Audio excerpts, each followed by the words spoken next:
जय हिंद दोस्तों, आप सभी को पता है कि अभी ग्रुप डी का एग्ज़ाम चल रहा है, आरआरबी ग्रुप डी 2026 का। उसमें सेक्टर से रिलेटेड सवाल बहुत ज़्यादा देखने को मिले हैं। लगभग अभी तक 6 शिफ्ट हो चुके हैं, उसमें से आपके 3-4 शिफ्टों में ये सवाल देखने को मिले हैं, इसलिए इन सवालों को ज़रूर कर लेते हैं। चलिए पहले इसका त्रिज्य खंड का यानी सेक्टर का कॉन्सेप्ट समझ लेते हैं, उसके बाद सवालों को हम लोग करेंगे। दोस्तों, रेलवे युग बैच में आप लोग रेलवे के सभी एग्जाम्स के लिए कंप्लीट मैथ्स पढ़ सकते हैं सिर्फ 99 रुपीज़ में। 99 रुपीज़ में आपको पूरा कोर्स मिलेगा। इसमें अरिथमेटिक भी पढ़ाएंगे, एडवांस भी पढ़ाएंगे। आप अगर ज्वाइन करना चाहते हैं इस बैच को तो हमारे दिए गए व्हाट्सअप नंबर पर कांटेक्ट करिए। बैच के बारे में पूरी जानकारी आपको व्हाट्सअप पर प्रोवाइड कर दी जाएगी। कैसे आपको ज्वाइन करना है, कैसे कहाँ क्या पेमेंट करना है, पूरा प्रोसीजर बता दिया जाएगा। और 15 अगस्त 2026 से एक नया बैच स्टार्ट हो रहा है, अल्टीमेट रिवीजन बैच। इस बैच में हम आपको आदित्य रंजन सर के रेलवे गणित बुक जो 3rd एडिशन आई है उसका कंप्लीट सॉल्यूशन इस बैच के अंदर करवाएंगे। अगर आप ज्वाइन करना चाहते हैं तो हमारे दिए गए व्हाट्सएप नंबर पर कांटेक्ट करिए। बैच की पूरी डिटेल मिल जाएगी और सारा प्रोसीजर आपको बता दिया जाएगा। हमारे पास यहाँ पर एक सर्किल है यानी कि वृत्त है। इस वृत्त का एक सेंटर भी होगा, है ना। ये हमारा मान लीजिए कि सेंटर है, सेंटर O। अब इसमें अगर हम 2 रेडियस खींचें, 2 रेडियस कहीं से भी, एक रेडियस ये और एक रेडियस ये। अब ये दोनों रेडियस मिलकर इस पूरे सर्किल को 2 भाग में बांट चुके हैं। कौन कौन सा भाग? एक हिस्सा ये वाला पूरा, ठीक है, एक हिस्सा ये वाला पूरा और एक ये बड़ा वाला हिस्सा, है ना। 2 हिस्सों में हमारा जो ये पूरा सर्किल है ये बट चुका है। अब 2 हिस्सों में बट गया है तो 2 हिस्सों का क्षेत्रफल भी निकाला जा सकता है कि नहीं। इसका एरिया भी निकाला जा सकता है, इस बड़े वाले का भी एरिया निकाला जा सकता है।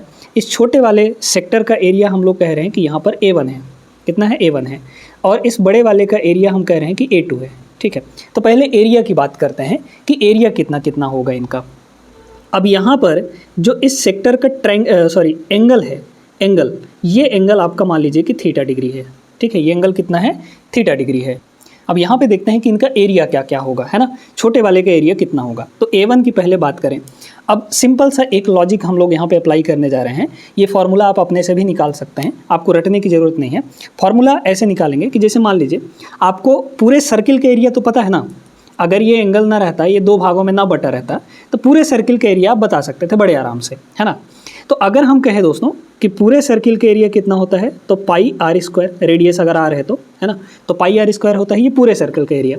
पूरे सर्किल का मतलब है कि अगर सेंट्रल एंगल पूरा आपका होता, पूरा का मतलब आपका 360 डिग्री होता, तो ये हम कह सकते हैं कि 360 डिग्री के लिए जो एरिया बनेगा वो कितना बनेगा?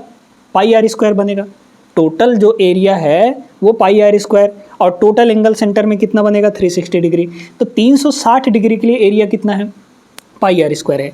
अब यहीं पे हम आपसे पूछें कि 1 डिग्री के लिए कितना एरिया होगा, तो 1 डिग्री के लिए होगा 360, नीचे चला जाएगा, यानी कि 1/360 हो जाएगा, 1/360 और इनटू में यहाँ पर पाई आर स्क्वायर हो जाएगा कि नहीं? बिल्कुल सही बात है। लेकिन हमें 1 डिग्री के लिए नहीं चाहिए, हमें चाहिए यहाँ पे थीटा डिग्री के लिए, क्योंकि ये एरिया हमें चाहिए, A1 निकाल रहे हैं यहाँ पे। तो ये बताइए थीटा के लिए एरिया कितना हो जाएगा। तो 1 डिग्री के लिए अगर ये एरिया है तो थीटा के लिए इसमें थीटा का मल्टीप्लाई कर दीजिए। तो थीटा का मल्टीप्लाई करेंगे तो ये बन जाएगा theta upon 360 into pi r square. ये हो जाएगा आपका एरिया। और कौन सा एरिया आपका? ये कौन सा एरिया होगा? A1 होगा। A1 मतलब हमारा जो छोटा सेक्टर है, माइनर सेक्टर, उसका एरिया, ठीक ना। तो माइनर सेक्टर का एरिया यहाँ पे आ जाएगा theta upon 360 degree, theta upon 360 degree into यहाँ पर पाई आर स्क्वायर। बात यहाँ पे सिर्फ इतनी सी है, ध्यान ये रखना है कि ये जो एरिया आया है, यहाँ पर जो एंगल आप ले रहे हैं वो डिग्री में होना चाहिए, रेडियन में नहीं होना चाहिए, है ना। डिग्री में, जैसे 30 डिग्री, 45 डिग्री या 60 डिग्री, इस तरीके से 40 डिग्री, है ना। तो थीटा जो है, एंगल जो है वो आपका डिग्री में होगा। तो आप ये वाला फार्मूला बड़े आराम से लगा सकते हैं, ठीक है। ये वाला फार्मूला बड़े आराम से लगा सकते हैं। अब बात आती है दोस्तों कि यहाँ पर जो हमारा आर्क है, लेंथ ऑफ आर्क, ये कितना होगा यहाँ से लेकर यहाँ तक, है ना। इसमें 2 तरह के आर्क बनते हैं। AB मान लीजिए आर्क है हमारा, तो इसमें 2 तरह का आर्क बनेगा। एक छोटा सा आर्क, ये वाला एक आर्क बनेगा, और एक बड़ा सा ये वाला आर्क आपका बनेगा, है ना, ये वाला आर्क। तो इसमें 2 तरह के आर्क होते हैं, मेजर आर्क और माइनर आर्क। माइनर आर्क ये A से B तक छोटा वाला आर्क है। तो जब भी आर्क पूछा जाता है तो हम माइनर आर्क की ही बात करते हैं जनरली, ठीक है, जिसमें थीटा डिग्री एंगल बन रहा हो। तो माइनर आर्क क्या होगा? आर्क की अगर बात करें, है ना, आर्क ए बी जो है वो कितना होगा, आर्क ए बी, कभी कभी इस पे भी सवाल पूछा जा सकता है आगे वाले शिफ्टों में। तो आर्क ए बी क्या होगा, तो ये होगा दोस्तों theta upon 360 degree into total arc. अगर पूछें आपसे टोटल आर्क का मतलब कि सरकमफेरेंस, तो सरकमफेरेंस कितना हो जाएगा, 2 पाई आर हो जाएगा, है कि नहीं। तो ये होता है आपका आर्क का फॉर्मूला। अब समझिए आप इसको कि हमने कहा कि अगर इस माइनर सेक्टर का एरिया निकालना है तो हम थीटा लिखेंगे जो कि इसका एंगल है, लेकिन अगर हमें मेजर सेक्टर का एरिया निकालना है यानी कि A2 निकालना है, तो A2 निकालना है तो क्या करेंगे, A2 निकालना है तो इधर वाला एंगल लेंगे, पीछे वाला साइड का। तो पीछे वाला एंगल कितना होगा, पीछे वाला एंगल होगा 360 माइनस थीटा, ये हो जाएगा पीछे वाला एंगल। तो बड़े वाले के एरिया निकल जाएगा, यानी कि एंगल के जगह पर अब हम लोग क्या लिखेंगे, 360 माइनस थीटा इसके जगह पर, और डिवाइड बाई 360 तो रहेगा ही रहेगा, और इंटू यहाँ पर पाई आर स्क्वायर। ये हो गया आपका मेजर सेक्टर का, जो बड़ा वाला सेक्टर है उसका एरिया हो जाएगा। तो ये फार्मूला भी आप लोग समझ गए होंगे। ऐसे ही अगर आप मेजर आर्क निकालना चाहेंगे, ये तो माइनर आर्क हो गया, मेजर आर्क निकालना चाहेंगे तो इस थीटा के जगह पर क्या लिखेंगे, 360 माइनस थीटा लिख देंगे। उम्मीद करते हैं कि ये चीज़ें आपको समझ में आ गई होंगी। अब एक चीज़ और बात कर लेते हैं कि अगर आपका यहाँ पे थीटा जो है वो डिग्री के फॉर्म में नहीं दिया तो, रेडियन के फॉर्म में दे दिया तो, देखिए दोस्तों इसमें ये हमारे पास एक सेक्टर बना हुआ है ना। इस सेक्टर का जो एंगल है वो सेंटर पे थीटा सबटेंड कर रहा है, ठीक है। अब इसमें आपको ए बी पता है, ए बी यहाँ पर पता है, तो ए से बी तक मतलब कि लेंथ ऑफ आर्क ये मान लीजिए एल है, लेंथ ऑफ आर्क कितना है यहाँ पे, एल के बराबर है। तो ऐसे केस में जो एरिया बनेगा, इसका एरिया A1 जो है, ये जो एरिया बनेगा दोस्तों वो बनेगा 1/2 into length of arc into radius. ये फार्मूला भी आप लोग को याद रखना है, ठीक है। ये वाला क्लियर हो गया। अब इसके बाद लेंथ ऑफ आर्क का मतलब ये, अच्छा अगर बड़े वाले के एरिया निकालना हो तो ये वाला टोटल लेंथ ऑफ आर्क लेंगे हम लोग, है ना। ये बात समझ में आ गई, ठीक है। अब दोस्तों यहाँ पर एक चीज़ और आप समझिए बड़े ध्यान से कि यहाँ पर जो लेंथ ऑफ आर्क है, रेडियस है और थीटा है, इनमें क्या रिलेशन होता है, क्योंकि सवाल उस पर भी बनता है और उसको भी जानना ज़रूरी है, ठीक ना।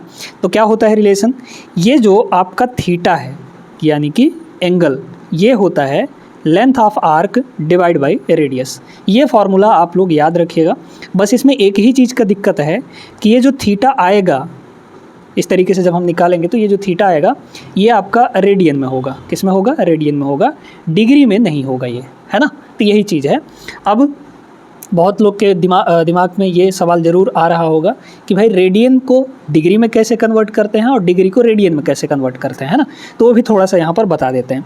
आपको बस एक ही चीज़ याद रखना है कि यहाँ पर जो पाई रेडियन की वैल्यू होती है, पाई रेडियन की वैल्यू वो कितनी होती है, 180 डिग्री, है ना। पाई रेडियन की वैल्यू कितनी होती है, 180 डिग्री। तो अगर हम आपसे कहें कि 1 रेडियन की वैल्यू कितनी होगी, तो 1 रेडियन की वैल्यू हो जाएगी, 1 रेडियन की वैल्यू ये होगा 180 डिग्री, ठीक है। तो 1 रेडियन की वैल्यू 180 डिग्री और नीचे पाई आ जाएगा, यही होगा। अब इसमें आप कितने भी रेडियन की वैल्यू निकाल लीजिए, है ना, कितने भी रेडियन की वैल्यू निकाल लीजिए। मान लीजिए हम 3 पाई रेडियन की वैल्यू निकालना चाहते हैं तो इसमें 3 पाई से मल्टीप्लाई कर दीजिए, ठीक है।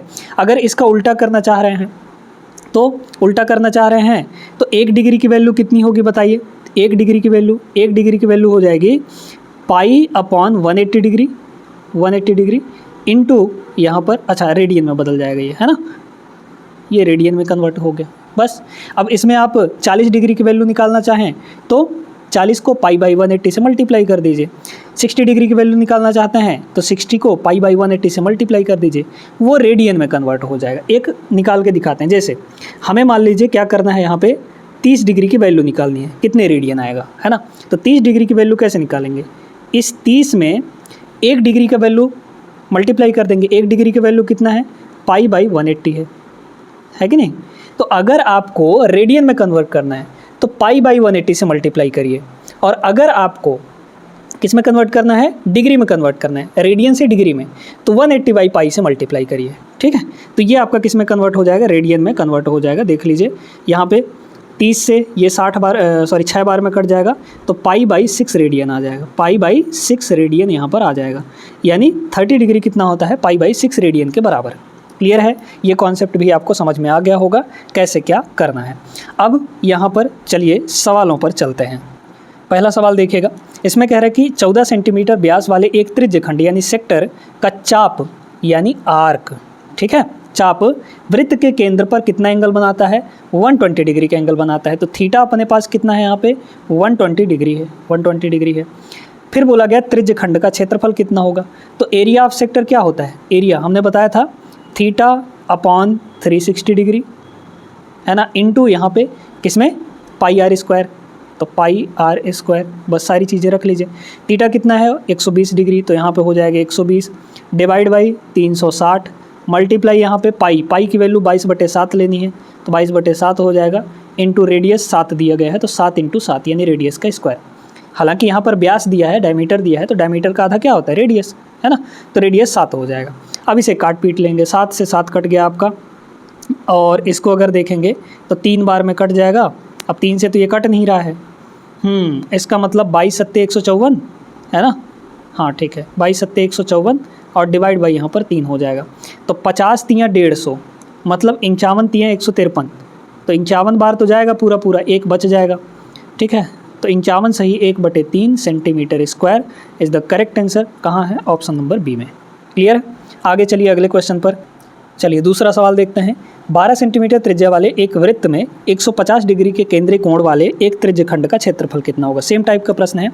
तो थीटा अपॉन 360, थीटा कितना है यहाँ पे एंगल 150 डिग्री है, 150 डिवाइड बाई यहाँ पर 360 इंटू पाई आर स्क्वायर, पाई तो है ये है, रेडियस का स्क्वायर करना है, मतलब कि 144, ठीक है। रेडियस हमारा कितना है 12, तो 12 का स्क्वायर 144 हो जाएगा। काटा पिटी करेंगे, 0 से 0 कट गया, 3 से कट जाएगा 5 बार में, 3 से कट जाएगा 12 बार में, और 12 से ये 12 बार में कट जाएगा, है ना। तो 12 पंचे 60 पाई इसका करेक्ट आंसर होगा ऑप्शन नंबर बी। सीधा फार्मूला रखना है और आंसर लेकर आना है। थर्ड क्वेश्चन सेम टाइप का है, ये सवाल आप लोग लगा लीजिएगा, ठीक है। आपके लिए होमवर्क दे रहे हैं, इसको सॉल्व करके आंसर इसका कमेंट बॉक्स में फेंक कर मारना है। क्वेश्चन नंबर 4 देखिएगा, इसमें दिया गया है कि इतना रेडियस है वाले वृत्त से 11 सेंटीमीटर की चाप की लंबाई वाला एक खंड काट दिया जाता है, तो इस सेक्टर का क्षेत्रफल क्या हो गया। अब आपको लेंथ ऑफ आर्क दे दिया है, लेंथ ऑफ आर्क कितना है यहाँ पे, एल की वैल्यू 11 सेंटीमीटर दिया गया है, और ये आपका रेडियस है। तो हमने इसके लिए क्या फार्मूला बताया था एरिया के लिए, 1/2 डायरेक्ट फार्मूला, 1/2 L × R, यही तो बताया था हमने फार्मूला, बस इसी में रख लीजिए। कितना होगा 1/2, लेंथ कितना है, लेंथ ऑफ आर्क 11 है, इंटू यहाँ पर रेडियस, तो रेडियस ये वाला है, ठीक ना। तो इसमें आप क्या करिए, चलिए फ़िलहाल कर लेते हैं, तो 15.75 है ना, ये है, और इसको आधा करिए, आधा करके आप लोग DS लगा लीजिए, क्योंकि हर एक का डिजिटल सम अलग अलग आएगा, देख लेते हैं एक बार, है ना। ऑप्शंस में DS देखिए, डिजिटल सम अगर देखा जाए तो यहाँ पे ठीक है, 8 6 14 का मतलब 5 और 6 11 का मतलब 2 और 2 4 और 5 9, इसका DS 9 आया, 9 मतलब 0, ठीक। इसको देखते हैं, 8 6 14 का मतलब 5 और 8 13 का मतलब 4 और 7 11 का मतलब 2 और 5 7, इसका DS 7 आएगा। इसका 14 मतलब 5 10 का मतलब 1 और 2 3 और 5 8, इसका DS 8 आया। इसका 8 6 14 का मतलब 5 1 6 2 8 8 5 13 का मतलब यहाँ पे 4 हो जाएगा। सबका DS अलग अलग आ रहा है, आप इसका DS निकाल लीजिए, ठीक है। या फिर 11 का मल्टीपल भी तो देख सकते हैं हम लोग, फिलहाल DS निकाल लिए हैं तो कोई दिक्कत नहीं है, डिजिटल सम लगा लीजिए। तो ये हो जाएगा 2 इंटू यहाँ पे 6 है ना, 6 और 7 13 का मतलब 4 और 5 यहाँ पर 9 हो गया, और डिवाइड बाई यहाँ पर आपका 2 है। अब आप इसको ऐसा करिए, नीचे 1 बनाना है तो 5 से मल्टीप्लाई कर लीजिए। और एक चीज़ आपको समझ में आ जाना चाहिए कि अगर 9 दिख रहा है तो आप किसी से भी मल्टीप्लाई करिए, 9 ही डिजिटल सम बनने वाला है, तो ऑप्शन नंबर ए यहाँ पे करेक्ट आंसर हो जाएगा। आप चाहे करके देख लीजिए, देखिए नीचे का तो 1 बन गया, 5 दूना 10 का मतलब 1। अब इसको देखिए, 5 दूना 10 नहीं हो 90 को अगर फिर से जोड़ेंगे हम लोग तो कितना आएगा, 9 ही ना आएगा। तो हमारा DS जो है डिजिटल सम वो 9 ही आने वाला है। Option number first is the correct answer. इसको देखें, ये भी उसी टाइप का प्रश्न है। एक वृत्त की त्रिज्या दी गई है, चाप की लंबाई दी गई है, त्रिज्य खंड का क्षेत्रफल क्या होगा? तो एरिया क्या होता है 1/2 L इंटू आर।